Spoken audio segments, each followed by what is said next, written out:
Hey guys, Marlo from Computers, and today I'm going to show you how to clean your computer. So if you come around, I want to show you this machine.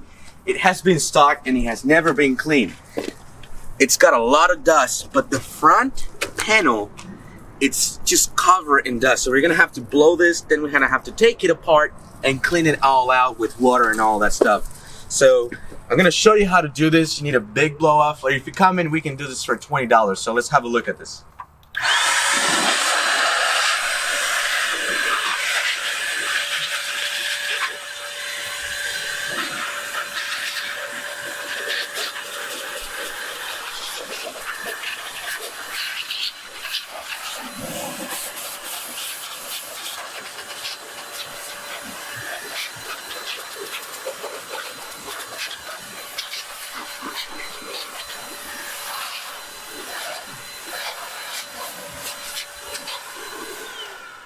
So as you can tell, it cleaned it out. You want to do this every time you change your AC filters in your apartment, maybe every 3 months, every 6 months. So if you don't do that, you can always bring it in and we can do it for you. If you have any questions, leave your comments down below or give us a call at 281-647-9977. Thank you.